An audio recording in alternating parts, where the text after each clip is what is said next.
it would tax the joy out of Washingtonians. The headlines have led with some of the job-killing taxes. Excuse me. There is a tax on there is literally a tax on jobs. And 2 years ago or 4 years ago, the legislature passed the Climate Commitment Act, which established a tax on carbon under the economic theory that by making something you don't want more expensive, companies will emit less of it. Somehow that same economic theory hasn't translated to their jobs tax, where they're doing the exact same thing. They are making it more expensive to give somebody a good paying job, and somehow we're going to be surprised when that means we have less jobs in Washington. There is a massive B&O tax increase that will trickle down to ordinary consumers, and for the first time in state history, and for the first time, as far as I know, any state in the country, they would impose what they're calling a wealth tax, but which is more accurately an innovation tax.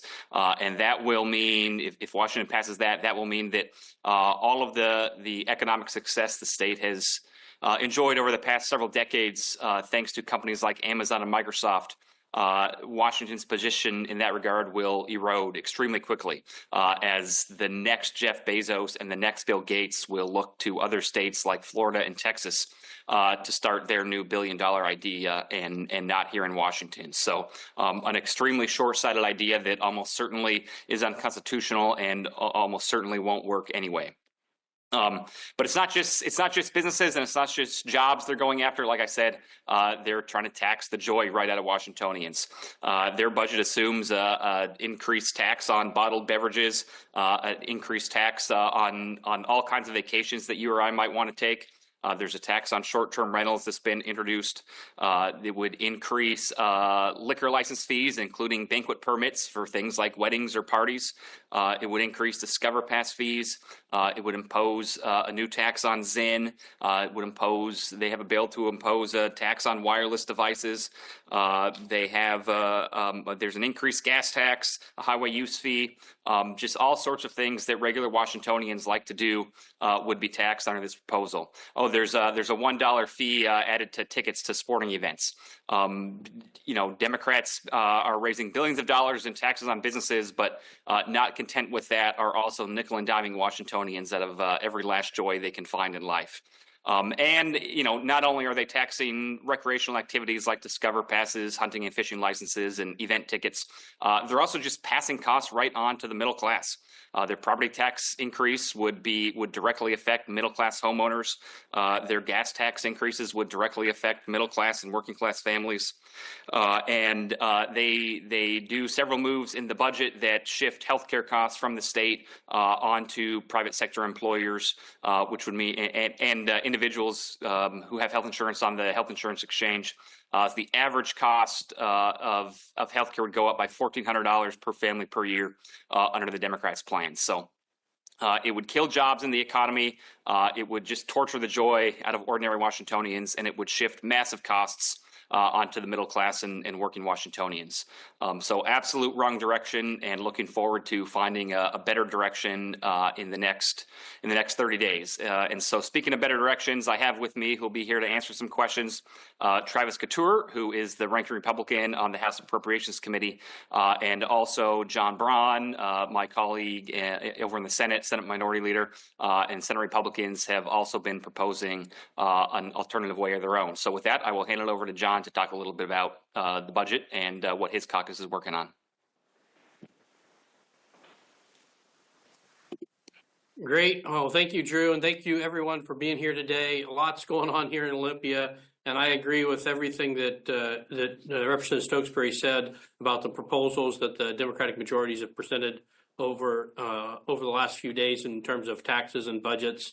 Just going back to our priorities on public safety, I want to highlight that in the Senate Democratic budget doesn't fund additional money for law enforcement, something that Governor Ferguson has vowed to veto if not included. So hopefully that will rectify itself over time, but very disappointing start. On affordability, there's lots to talk about, and Drew covered the impact, whether it's the innovation tax or the jobs tax or a property tax. It's particularly hard. By far the worst one we've seen over the last few years, which was soundly rejected by people around the state last year as they called in and insisted that the Democratic majority in the Senate not move forward with that bill. Now they've taken off the 3% limit and raised it to inflation plus population, which the average would be about 4.5%, but could be higher than 8% in recent years. So this is a big deal, very hard hit directly to homeowners and renters around the state. And the idea that it was suggested yesterday, I think at the House Democratic availability, that this will be a decision by local governments is not accurate. This increase in property tax is taken right in both the Senate and the House budget. They take advantage of this raising of the cap directly, and we have every reason to assume many local governments will take this a higher rate, and it will result in billions of dollars of new property taxes in our state when people are having trouble affording just to live here. And then finally, with K-12, I think there's a little bit mixed. I'm certainly happy with some of the funding that shows up for K-12 for materials, supplies, and operating costs, and for special education. But to do it based on these very punitive taxes to the state's economy simply assures that future years will not have funding available for K-12. So it may look good in the near term, but it's not solving the problem. It's not living within our means, and it's the wrong direction for Washington. The last thing I want to say is, as we've heard yesterday, they're not going to actually pass any of these taxes until after they negotiate a deal, presumably in private without any visibility. I would call for them right now, at the very least, they need to hold hearings on these bills. Public needs a chance to weigh in on these taxes that will have long-term harm to our economy and affect folks at every income level. With that, I'm happy to recognize that Senator Chris Gilden, who's been our budget lead, is joining us again today to talk about specific budget and tax issues before the Senate, and I look forward to your questions. Thanks.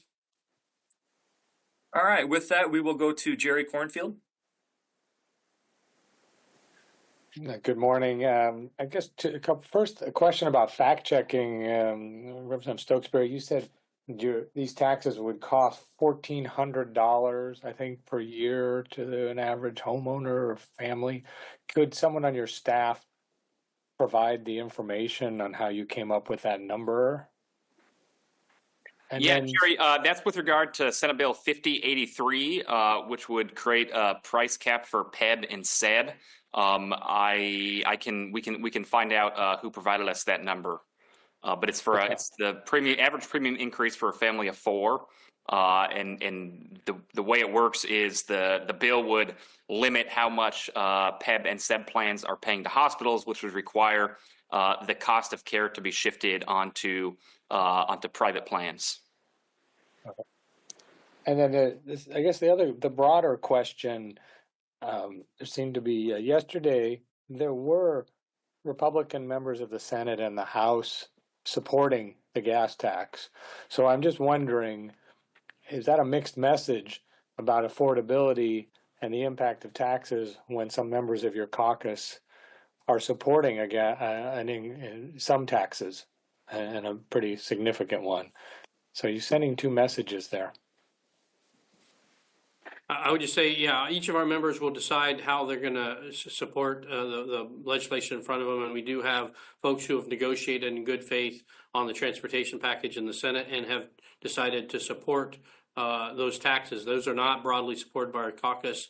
And frankly, if we were just talking about support for those taxes and then in response to an additional $800 million per year from the operating budget into the transportation budget, I think that might have more appeal, but that's not what we're talking about. We're talking about that plus punitive, enormous new taxes into the operating budget to make this whole thing go forward. So the first part of that, which was an agreement to get operating budget into the transportation budget, I think that Republicans have worked in good faith to try to make that happen. But then we've been, the add-on of $18 billion in new operating budget taxes makes that whole deal just one most of us will not support. Yeah, Jerry, I would, first of all, I'm not sure that there's anybody in the House Republican caucus that has come out in support of a gas tax at this point. Also, my comment is how the gas tax interacts with the billions of dollars in other taxes that are on the table now, and the litany of fees and permit increases and cost increases the Democrat budget would pass on to ordinary Washingtonians. If the only new tax on the table this session was a gas tax, and it was necessary to continue to provide roads that meet our growing transportation demands and address the fact that we have some underlying structural issues with the transportation budget, that's one thing. But that is not all the Democrats rolled out. And in addition to a gas tax, they rolled out a cell phone tax. They rolled out various taxes on beverages, a tax on Zinn, a tax on event tickets, higher costs for Discover passes and hunting and fishing licenses, various kinds of taxes on vacations, whether it's increased rental car taxes, taxes on short-term rentals.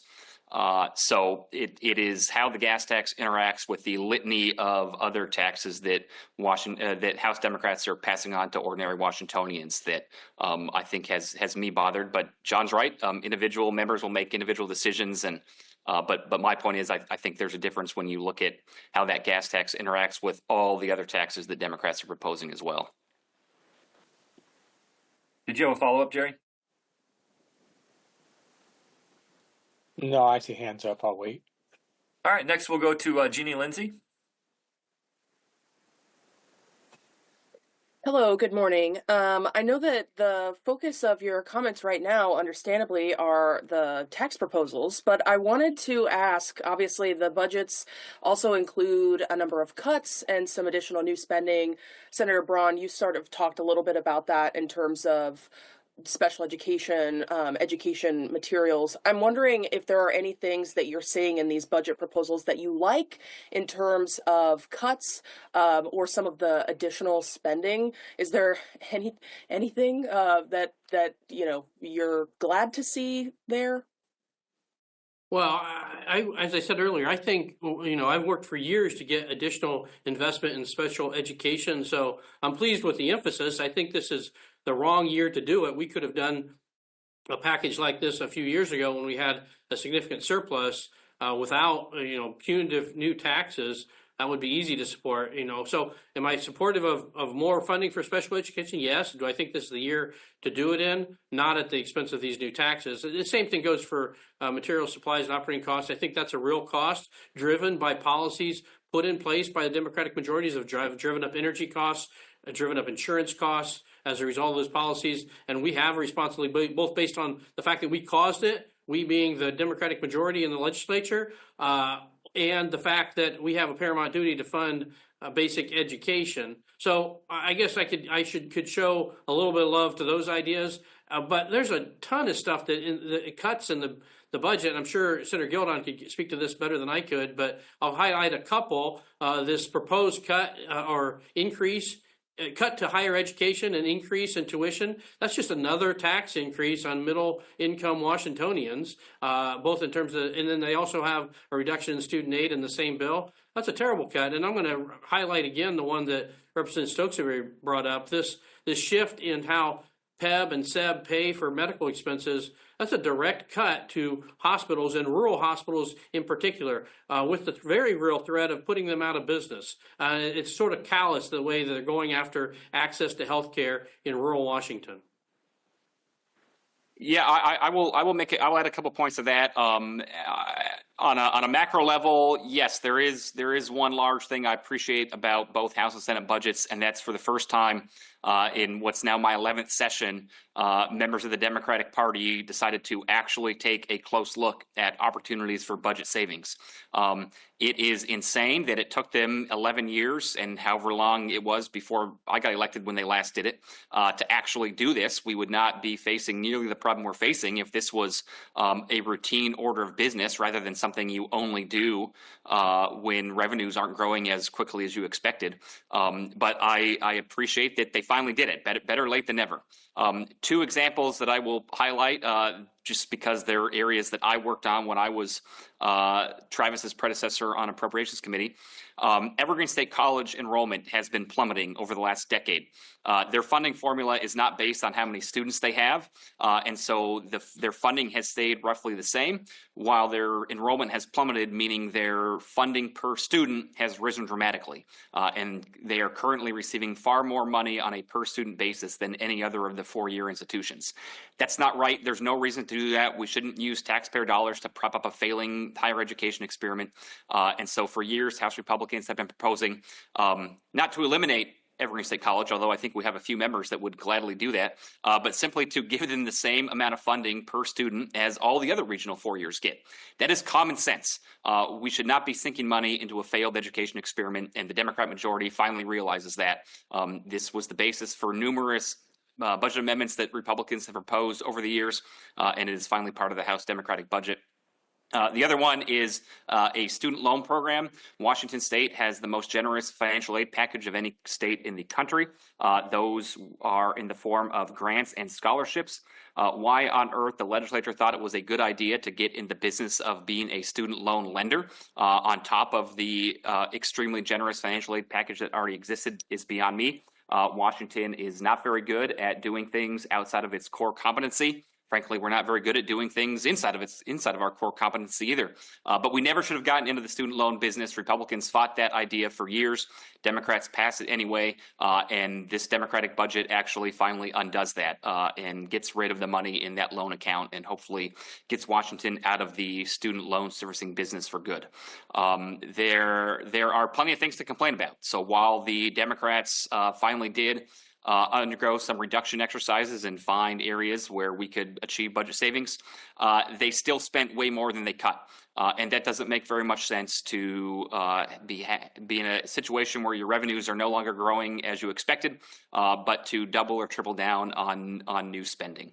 If we didn't spend all this new money and mostly centered on the reductions, we wouldn't need a $15 billion tax increase. We probably wouldn't need a tax increase at all with the savings the Democrats have outlined. So the taxes are being raised by choice, not by necessity, and by increasing all this new spending. First of all, it signals an admission of guilt that the amount of spending the Democrats have passed over the years was not incorrect. It was simply, they were simply wrong about what they were funding because they want to replace things they have funded for the past decade with new items. So that suggests they were wrong for the last decade, which kind of begs the question of what makes us so sure they're right about the new spending this time around. And also by raising spending so much, we're just setting ourselves up for having the same conversation in the future. By raising spending this biennium by something like 9% and another 10+% over the next biennium, the next time there's a serious economic downturn or serious trouble at the federal level or something, or some kind of economic shock, we're going to be right back here looking to raise taxes yet again on working class Washingtonians. So that's the wrong direction. I appreciate that they made some savings, but they've undone all the possible good they could do by raising new spending in all kinds of other areas. And if I could jump in a little bit here as well, I find this budget proposal very interesting in a number of ways. And, you know, obviously the budget reflects priorities. So in this particular budget proposal, you have Senate Democrats foregoing enhanced rates for childcare. So they're foregoing making childcare less expensive. And at the same time, they're raising taxes by about $21 billion. They are also increasing college tuition by about $700 for an incoming freshman, which will increase to about $900 a year by the time that freshman becomes a senior. And at the same time, they're increasing taxes. They're also increasing the bed fees for long-term care. All of these are, you know, priority values judgments. And then, you know, they're trying to give raises to state employees and then turning around and putting those same employees on furlough to achieve savings. So I find this budget proposal very confusing. Either it's a savings budget or it's a taxing budget, but I think what we have is a budget that tries to do both. And if you look at most of the items that are being spent, the new spending items, about half of them deal with pay and benefits for state employees.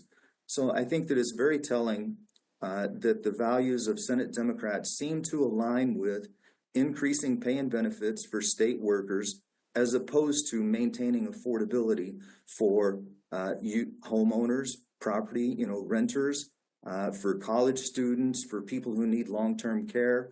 All of those items, these are values judgments, and I think that this budget is very telling of where their values lie.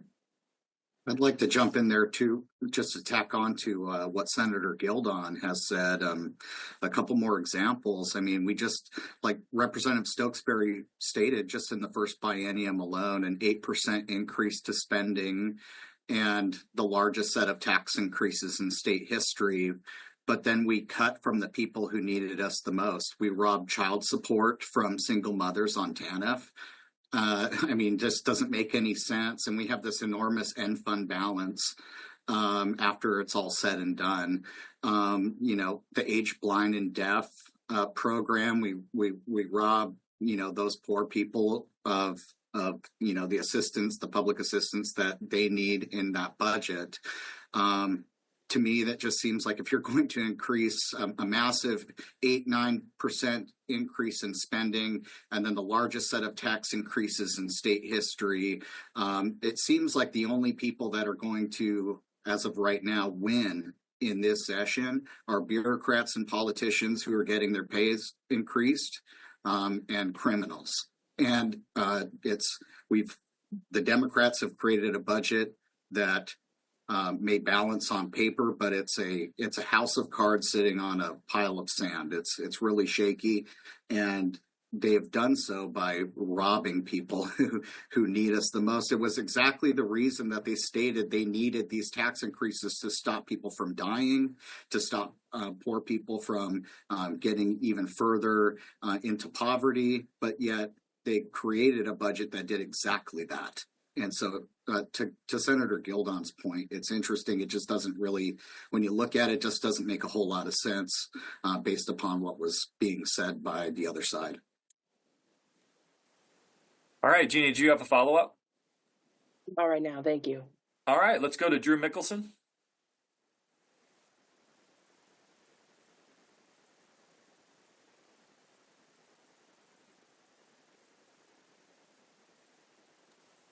Are you there, Drew? All right, let's go to Carlene Johnson. Okay, I have two questions. First, Rep. Couture, if you could, I was in that hearing yesterday on 5181, and you asked the question of staff about the title of the bill, and didn't really get, it seems like a straight answer from staff. Can you elaborate further on what you were getting at there? Yeah, so 5181 is the Senate version of, basically the Parents' Rights Bill, trying to amend the Parents' Bill of Rights. And so the bill itself amends Initiative 2081. It erases some of the protections for parents that that initiative put in place, and that most of the legislature almost unanimously voted out and became law last session. However, the title of the bill, which is important here in Olympia because your bill has to do what the title says it has to do. So what the title of the bill says is it allows the bill to amend the Parents' Rights Initiative for the purposes of bringing it in alignment with existing law. Well, Initiative 2081 is existing law, and so there's no way to actually amend that and be in order with the title. And so I feel like 5181 could have a significant legal challenge down the road, just based on that alone, because we've seen in other places. We had another initiative, 2066, about the natural gas ban that was recently struck down by a radical judge in King County. But when that bill, that initiative was created because of, was going through the state Senate, a session ago, that that bill was called a hot mess by the lieutenant governor because it was drafted incorrectly. Now in the Senate, you can change the title, but in the House, you cannot change the title, and it's too late to go back. So I don't feel like that bill is constitutional anymore. But what the Office of Program Research staff was saying to me in response is that, you know, it could be challenged and it would be up to a court to decide, which is a common response here in Olympia for anything that is unconstitutional. But 1296 is even worse from your opinion, isn't it? Yeah, you know, if I was going to pick a worse one, 1296 is worse. So I'm cheering on Senator Braun and Gildon to go do what they can to fight that back against that bill and go kill it. It's a broader bill and it has more concerning provisions, even after some of the few amendments that House Republicans won as a result of, you know, a month of national coverage about certain amendments.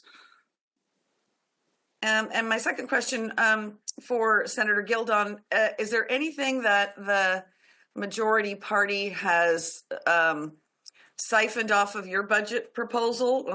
Any of your good ideas they're trying to steal or tweak, or anything in there that you saw that you went, oh, that was a good idea, I came up with that?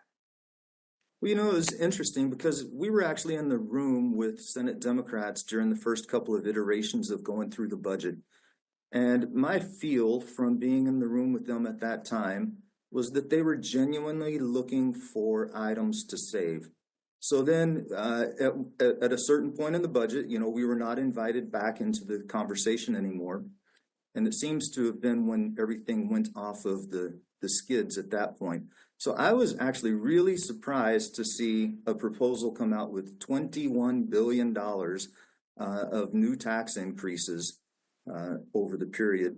But there are some similarities, like our budget. We realized that that there are some of the items, I've been calling them layaway bills, that you need to forego making some of those layaway purchases, and they also do that.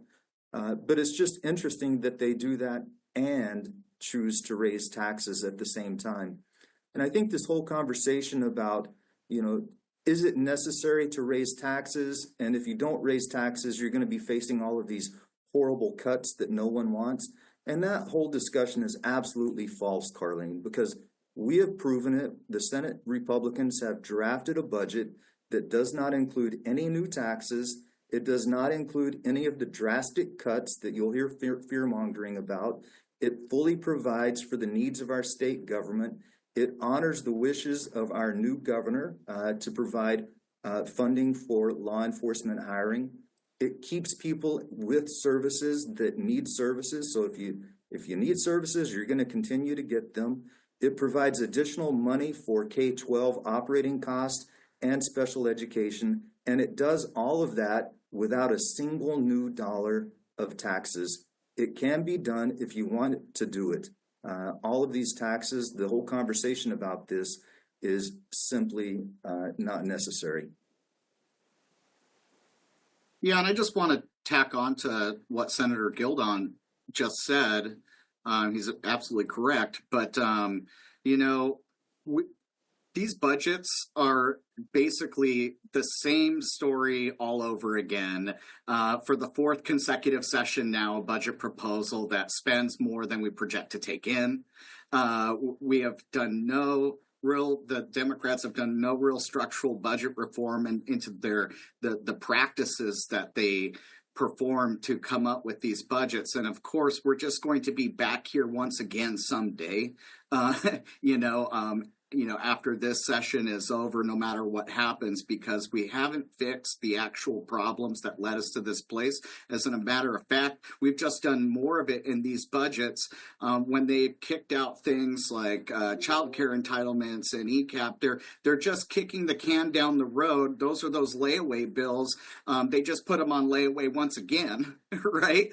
So we're going to have to pay those bills someday. Maybe not in this 4-year outlook, but maybe in the next one. And, we're not learning any lessons here. Once again, massively overreaching on our revenue assumptions. I think Rep. Stokesbury pointed that out. and we just continue the reckless spending, and then we've got the largest set of tax increases in state history on top of it. You know, what are we doing here is really the question. We haven't learned any of the lessons of why we're in the position we're in right now, and there's almost nothing in either the Senate or House budget that recognizes that and has any kind of structural reform, or even kind of lives in a reality where, you know, your revenue assumptions are something that you know, isn't wildly out of step with what's actually happening here in Washington. I mean, Republicans warned about it in 2021, 2022, 2023, 2024, and now we're warning about it again in 2025. We'll be back here again in 2026 and 2027 talking about it once again. We've done absolutely nothing to fix our absolutely erroneous revenue assumptions. We have done nothing structurally to cap spending. We have done nothing to protect taxpayers from the largest tax increases in state history.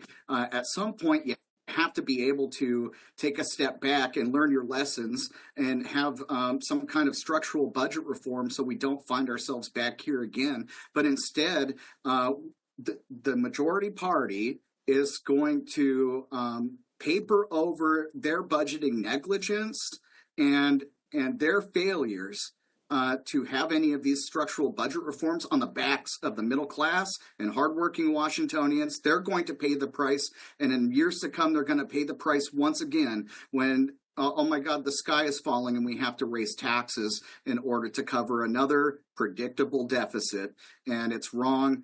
People are sick and tired of it. That's why 2/3 of Washingtonians do not want new taxes. They want to rein in the out of control spending here in Olympia. People just can't take much more. A lot of people in my district just want to move. When you couple the devastating property tax proposals with something like a rent control policy, what a devastating thing for housing supply, what a devastating thing for renters and senior citizens on fixed incomes. I mean, it is terrible, it's wrong, and the only reason we're doing it is because they failed to budget and they failed to rein in and say no to some of the spending we never needed to do.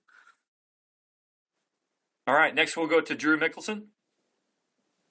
Morning. The Senate budget that was proposed by Democrats drains the rainy day fund. $1.6 billion is what Senator Robinson told us. The state treasurer is raising concerns about that, especially with the potential uncertainty from the federal government.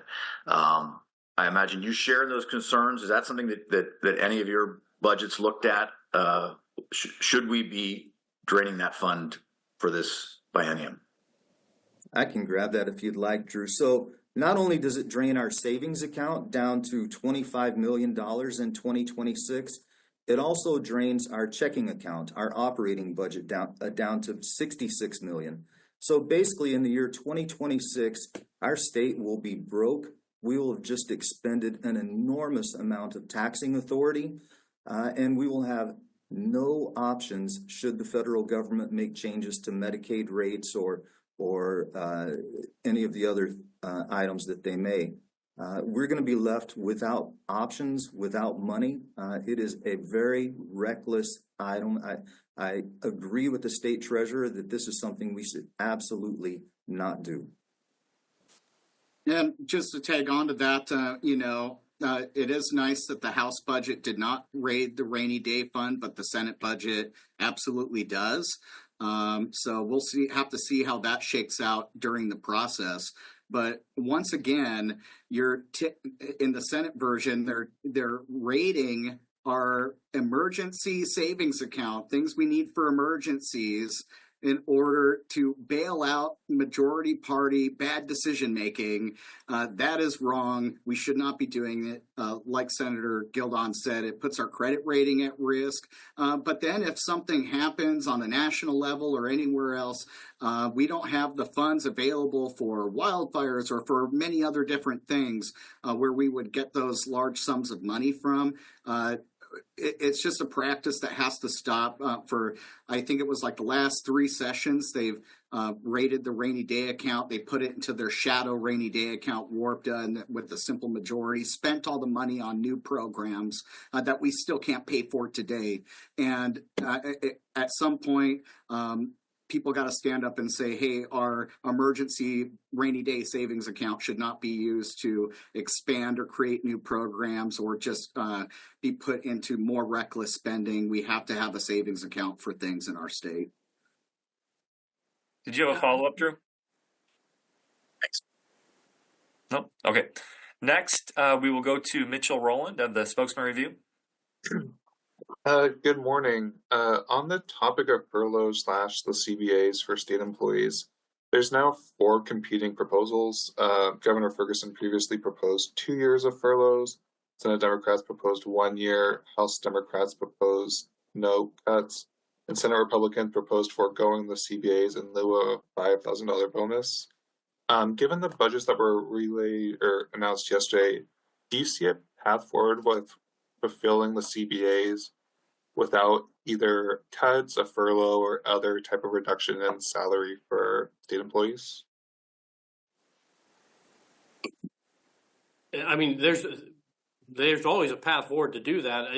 I'm not sure it's all that likely. The reality is, whether they admit it by declaring the collective bargaining agreements financially infeasible or simply try to work around it by using furloughs, there's broad recognition, I think, at least internally, that we can't afford $4 billion in new raises. And I want to add, you've heard me say this before, this is for folks, state employees, who we should pay well, and we do pay well, and currently make on average more money than the average private sector employee. In my district, close to $20,000 a year more than the average private sector employee. So all this is different ways to recognize that we've negotiated contracts that haven't been approved and shouldn't be approved because we can't afford them in the financial environment we have. Now, whether the majority of Democrats will come to that conclusion or not, I can't say. It's interesting that when shown the proposal from the Senate Republicans on a $5,000 bonus in lieu of the collective bargaining agreements, and of course they'd have to go back and renegotiate the collective bargaining agreements. The Democratic majority said we were stiffing state employees, and yet by the basic math, they turned around and stiffed them even, if that's how they define it. They did much worse by state employees. And I think you don't have to take my word for it. Go look at the social media for our public sector unions. They're not too happy with the furloughs because they recognize they're getting run over and they don't like it. The reality is the proposal, I believe at least, the proposal Senate Republicans put forward is the best deal. It's actually more money, more progressive. Folks that make less than $80,000 a year make more money under the proposal that Senator Gildon put together than the underlying collective bargaining agreement, and certainly much better than the furlough program. Whether they recognize reality and what's best for our state employees, and particularly what's best and delivered in a more progressive way, I couldn't tell you, but I hope so.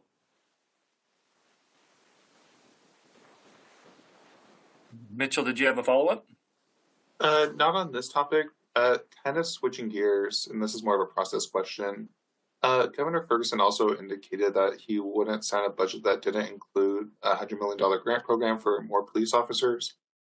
Is there still a path forward for that proposal in this session?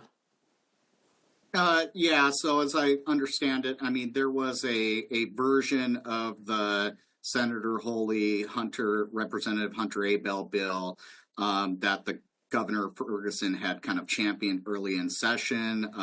It's House Bill 2015. And that essentially is a version that makes localities increase their own sales tax in order to receive some money from these grant programs with a lot of strings attached. And so we tried to put $100 million into that bill, which did pass and is assumed in the House version, but they underfunded it, only $25 million for the biennium. And so it's running significantly short of the promises that were made earlier in the session. And of course, in the Senate version, I think, correct me if I'm wrong, Chris, but I think it's zero. So when zero in the Senate version. So when those two budgets collide, there might be some chance to negotiate we'll see what happens, something in there. But like as Senator Gildon said, when they come to conference, we're not really invited into the room for the operating budget. So, we can put in our best effort to try to make sure that that program is included and funded. But, House Republicans had a problem with that anyway, because it was a massive regressive sales tax increase. But at least if they were going to do it, they should fully fund the grant programs. Instead, they underfunded it significantly, 25 million instead of 100 million. And here's the deal. I mean, if you're going to raise $15 billion, or in the Senate version, $20 billion in taxes, and you can't even help get you from 51 to 50 per capita police in the nation, I mean, that's pretty bad. That's a pretty bad signal. So I know that Republicans are going to be pushing hard to try to get more funding to police, and even if it's not necessarily in the best way that we like, but we understand that we need more police on the ground for public safety in our districts and our communities.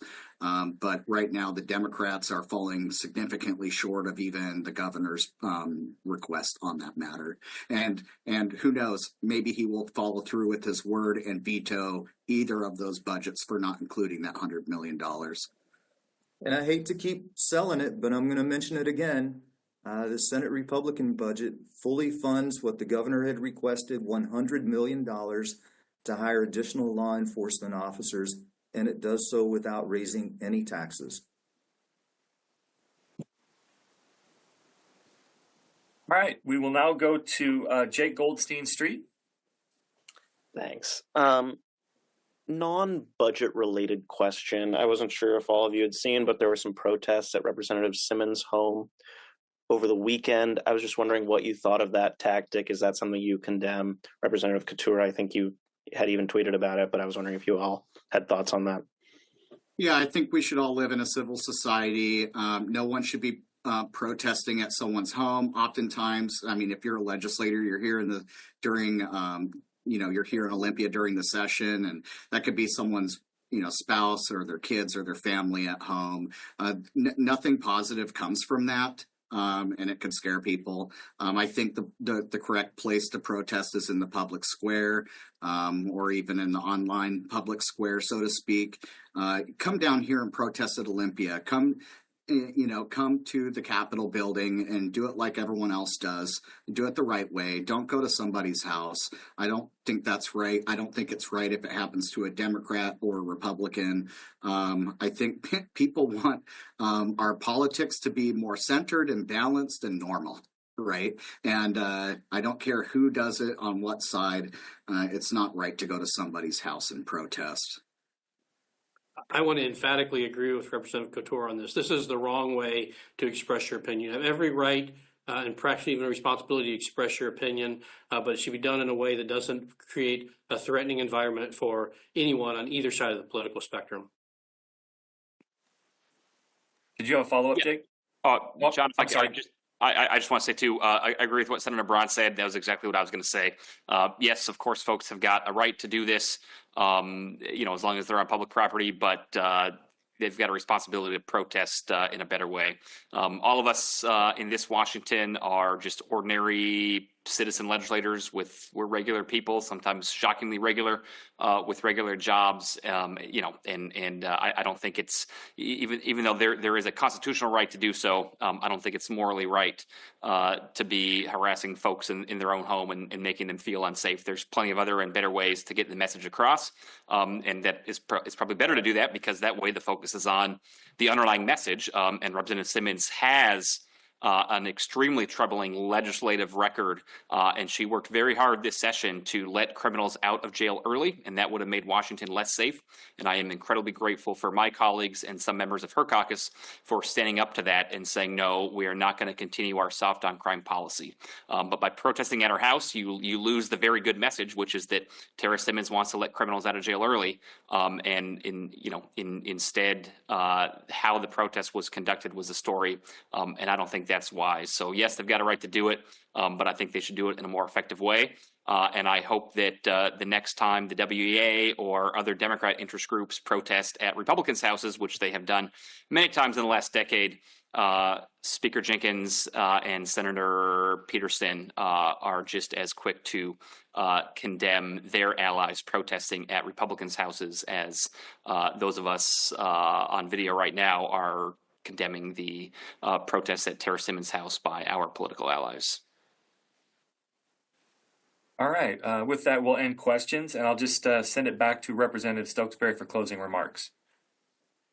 Yeah, well, thanks, John, and thanks again, everybody, for joining us. We'll just circle back to exactly what I opened with. The budgets that were introduced would take us in a dramatically wrong direction. They double down on the dramatic and explosive spending increases that have got us in this predicament in the first place. I think we should do a much better job at reining in spending and not setting us up for further and further tax increases year after year. But in this particular instance, the taxes the Democrats proposed will be really harmful. They will literally be taxing jobs out of Washington through their payroll tax, their innovation tax, and their B&O tax. But it is not just big businesses they're going after, it is regular people as well. They will raise healthcare costs, they will raise housing costs, and they will just tax the joy out of everyday life for Washingtonians, whether it's by taxing event tickets or raising hunting and fishing license fees, taxing Zyn, taxing adult beverages. Their creativity seems to know no bounds, and that is unfortunate because Washington can be a great place to live, but Democrats seem hell-bent on taxing the joy out of everyday Washingtonians, and I wish it weren't so. Senator Brown? Yeah, thank you. First of all, thank you everyone for being here. Week after week, we are in week 5. It's getting exciting, not necessarily in a good way, but we got a lot to do in the next few weeks.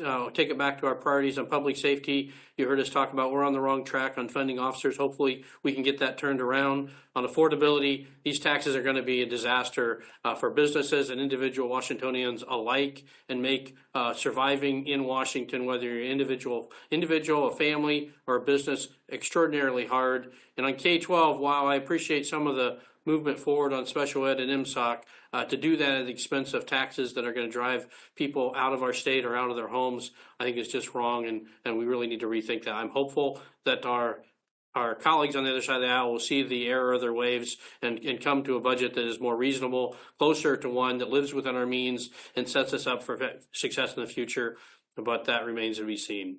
Thanks again for being here. Have a great day. Thank you, everyone. We'll be back next Tuesday at the same time.